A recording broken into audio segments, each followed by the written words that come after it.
देखिए, आज पढ़ेंगे चंदा बरदाई का जीवन परिचय। चंदा बरदाई जो है 1168 से 1192 ईस्वी तक।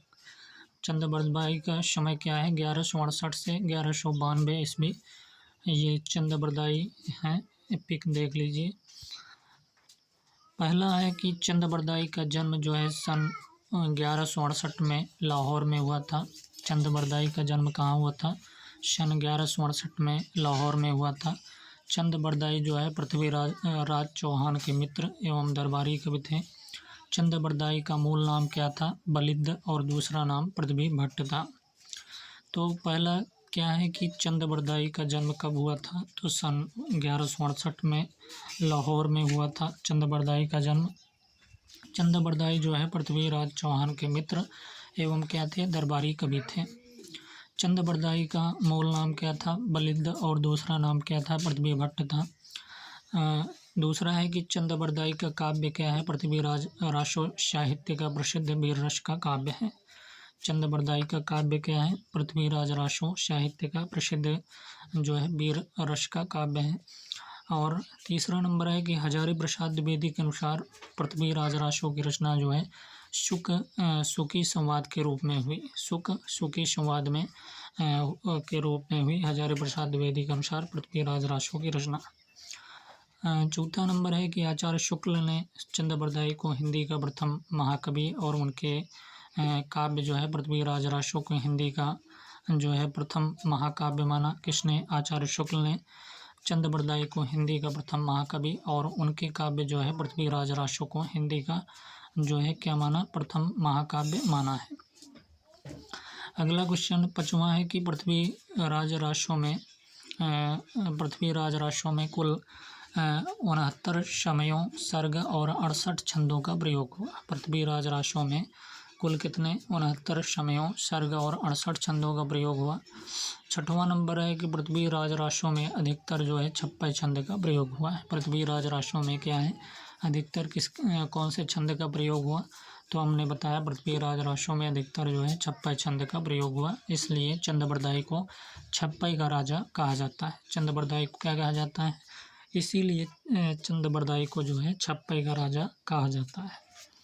तो पृथ्वीराज रासो में अधिकतर जो है 56 छंद का प्रयोग हुआ, इसलिए चंद बरदाई को 56 का राजा कहा जाता है। 7वां है कि डॉक्टर नगेंद्र ने पृथ्वीराज रासो को घटनाकोश कहकर पुकारा है। तो डॉक्टर नगेंद्र क्या कहते हैं पृथ्वीराज रासो को? तो डॉक्टर नगेंद्र ने पृथ्वीराज रासो को घटनाकोश कहकर पुकारा है। 8वां है कि श्याम सुंदर दास और उदयनाथ तिवारी ने इसे विशालकाय महाकाव्य कहा। श्याम सुंदर दास और उदयनाथ तिवारी जो हैं इसे क्या कहा? विशालकाय महाकाव्य कहा इन दोनों ने। और जो है घटनाकोश कहकर किसने पुकारा?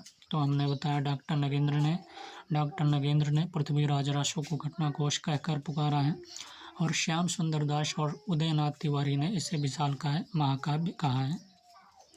9वां है कि बाबू गुलाब राय ने पृथ्वीराज रासो को स्वाभाविक विकासशील महाकाव्य कहा है। तो बाबू गुलाब राय क्या कहते हैं पृथ्वीराज रासो को? तो स्वाभाविक विकासशील महाकाव्य कहा। 10वां है कि पृथ्वीराज रासो का कैमाश वध और पद्मावती समय दोनों ही बहुत ही लोकप्रिय हैं। तो 10वां क्वेश्चन है कि पृथ्वीराज रासो का कैमाश वध और पद्मावती समय दोनों बहुत ही लोकप्रिय हैं। तो पृथ्वीराज रासो का कैमाश वध और पद्मावती समय दोनों बहुत ही लोकप्रिय हैं। और पृथ्वीराज रासो को चंद बरदाई के चौथे पुत्र जो है जल्लड़ ने पूरा किया था। तो अगर प्रश्न पूछ लिया जाए कि पृथ्वीराज रासो को चंद बरदाई के कौन से पुत्र ने जो है पूरा किया था, तो जल्लड़ के चौथे पुत्र जो है जल्लड़ ने पूरा किया था पृथ्वीराज रासो को चंद बरदाई के। तो पृथ्वीराज रासो के 4 संस्करण हैं। अगर बात करें प्रथम संस्करण की, तो प्रथम संस्करण में नागरी प्रचारणी सभा से प्रकाशित यह सबसे बड़ा संस्करण है।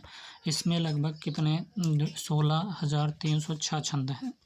प्रथम संस्करण में क्या है कि नागरी प्रचारणी सभा से प्रकाशित यह सबसे बड़ा संस्करण है। इसमें जो है लगभग 16,306 जो है छंद हैं। और द्वितीय संस्करण जो है अप्रकाशित है, इसमें लगभग 7,000 छंद हैं। और तृतीय संस्करण जो है अप्रकाशित है, इसमें लगभग 3,500 छंद हैं। चतुर्थ संस्करण जो है अप्रकाशित है, इसमें लगभग 1,300 छंद हैं। तो द्वितीय संस्करण जो है अप्रकाशित है, इसमें लगभग 7,000 छंद। तृतीय संस्करण जो है अप्रकाशित, इसमें लगभग 3,500 छंद हैं। चतुर्थ संस्करण जो है अप्रकाशित है, इसमें लगभग 1,300 छंद हैं। 13वां है कि पृथ्वीराज राशों की प्रामाणिकता के संबंध में पृथ्वीराज राशों प्रामाणिकता के संबंध में देख लीजिए। तो पहला नंबर, प्रामाणिक मानने वाले विद्वान कौन थे? तो पृथ्वीराज राशों को प्रामाणिक मानने वाले विद्वान कौन कौन से थे? तो इसमें से जेम्स टाड आ जाते हैं। कौन आता है? James Tod. मिस्र बंधु मोतीलाल मिनारिया भी आते हैं। जेम्स टाड भी आते हैं, मिस्र बंधु भी आते हैं, मोतीलाल मिनारिया, श्याम सुंदर दास, मोहनलाल और चंद्रबली पांडे, विष्णुलाल पांड्या, ये सभी जो है प्रामाणिक मानने वाले विद्वान हैं। कौन कौन से? जेम्स टाड, मिस्र बंधु, मोतीलाल मिनारिया, श्याम सुंदर दास, मोहनलाल, चंद्रबली पांडे, विष्णुलाल पांड्या। अगर अप्रामाणिक की बात करें तो अप्रामाणिक मानने वाले विद्वान कौन कौन से हैं? तो डॉक्टर बुलर हैं, रामचंद्र शुक्ल हैं और राम कुमार वर्मा, श्याम सुंदर दास और गौरीशंकर हीराचंद, ये सभी जो है अप्रामाणिक मानते हैं। ये सभी क्या मानते हैं? तो अप्रामाणिक मानते हैं।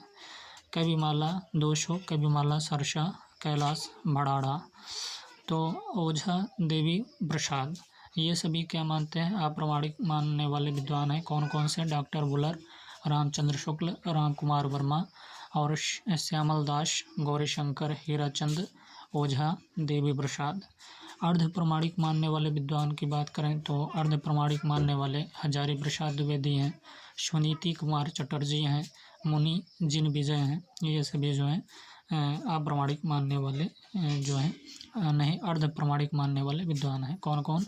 हजारी प्रसाद द्विवेदी, सुनीत कुमार चटर्जी, मुनि और जिन विजय। प्रसिद्ध पंक्तियाँ इनकी कौन सी हैं? तो प्रसिद्ध पंक्तियाँ हैं कि मनहु कला ससीमान कला 1600 बन्नी, मनहु कला ससीमान कला 1600 बन्नी है। और दूसरा पंक्ति है कि पुस्तक जल्लड़ हथ दे चली गज्जन नृपकाज, पुस्तक जल्लड़ हथ दे चली गज्जन नृपकाज, ये पंक्ति किसकी है? तो ये चंद्रबरदाई की पंक्ति है कि मनहु कला ससीमान कला 1600 बन्नी है, पुस्तक जल्लड़ हथ दे चली गज्जन नृपकाज।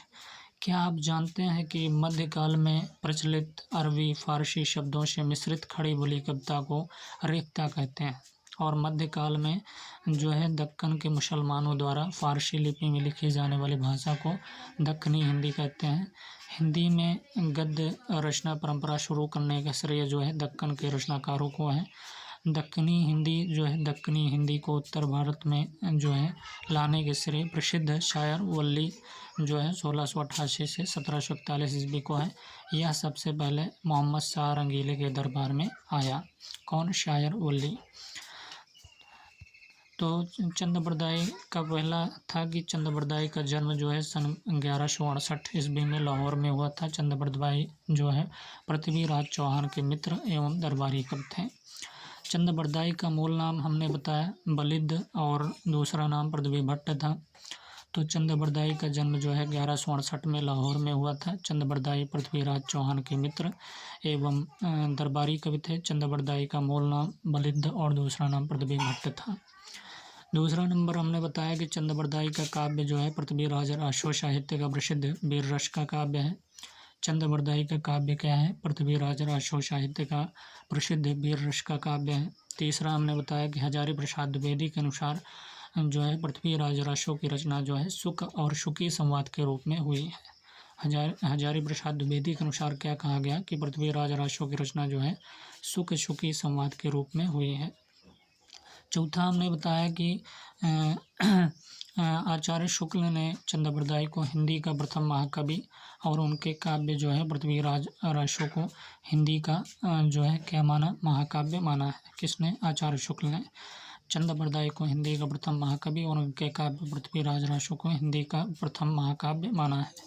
और हजारी प्रसाद द्विवेदी के अनुसार पृथ्वीराज रासो की रचना जो है सुखी संवाद के रूप में हुई है। ये हजारी प्रसाद द्विवेदी के अनुसार है।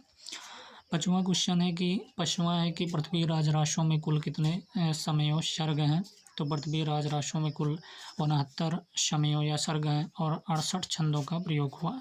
तो 69 समय और सर्ग हैं इसमें पृथ्वीराज रासो में, और 68 छंदों का प्रयोग हुआ। पृथ्वीराज रासो में अधिकतर जो है छप्पई छंद का प्रयोग हुआ है, इसलिए चंद्रप्रदायी को छप्पई का राजा भी कहा जाता है। तो पृथ्वीराज रासो में अधिकतर किस छंद का प्रयोग हुआ, तो हमने बताया छप्पई छंद का प्रयोग हुआ, इसलिए चंद्रप्रदायी को छप्पई का राजा भी कहा जाता है। डॉक्टर नगेंद्र के अनुसार कहा गया पृथ्वीराज रासो को घटना कोश कहकर पुकारा है। डॉक्टर नगेंद्र ने क्या कहा, तो पृथ्वीराज रासो को घटना कोश कहकर पुकारा है। श्याम सुंदर दास और उदयनाथ तिवारी ने इसे विशालकाय महाकाव्य कहा है। श्याम सुंदर दास और उदयनाथ तिवारी क्या कहते हैं इसे, तो विशालकाय महाकाव्य कहा है। और डॉक्टर नगेंद्र क्या कहते हैं पृथ्वीराज रासो को घटना कोश कहकर पुकारा, और श्याम सुंदर दास और उदयनाथ तिवारी ने इसे विशालकाय महाकाव्य कहा है। 9वां है कि बाबू गुलाब राय ने पृथ्वीराज रासो को स्वाभाविक विकासशील महाकाव्य कहा। बाबू गुलाब राय ने पृथ्वीराज रासो को क्या कहा, स्वाभाविक विकासशील महाकाव्य कहा।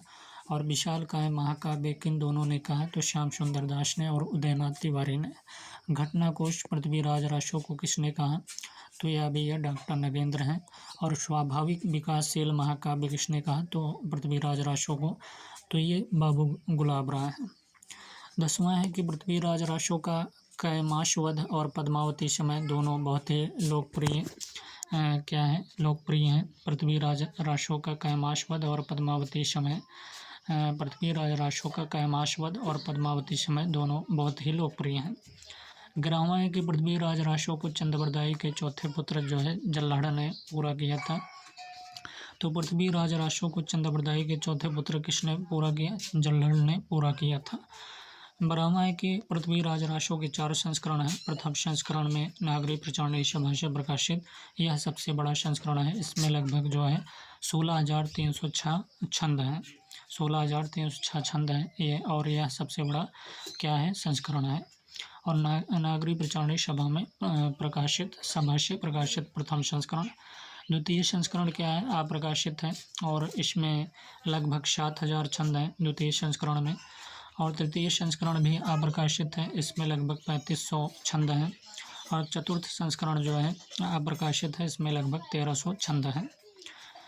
13 है कि पृथ्वीराज रासो की प्रामाणिकता के संबंध में बात करें तो पहला नंबर प्रामाणिक मानने वाले विद्वान कौन से हैं, तो जेम्स टाड हैं प्रामाणिक मानने वाले विद्वान। जेम्स टाड, मिश्र बंधु हैं, मोतीलाल मेनारिया हैं, और श्याम सुंदर दास, मोहनलाल हैं, चंद्रबली पांडे हैं, विष्णुलाल पांड्या। तो जेम्स टाड, मिश्र बंधु, मोतीलाल मेनारिया, श्याम सुंदर दास, मोहनलाल और चंद्रबली पांडे, विष्णुलाल पांड्या, ये प्रामाणिक मानने वाले विद्वान हैं। अप्रामाणिक मानने वाले विद्वान डॉक्टर बुलर हैं, रामचंद्र शुक्ल, राम कुमार वर्मा, श्यामल दास, गौरीशंकर, हीराचंद ओझा, देवी प्रसाद, ये सभी जो हैं अप्रामाणिक मानने वाले विद्वान हैं।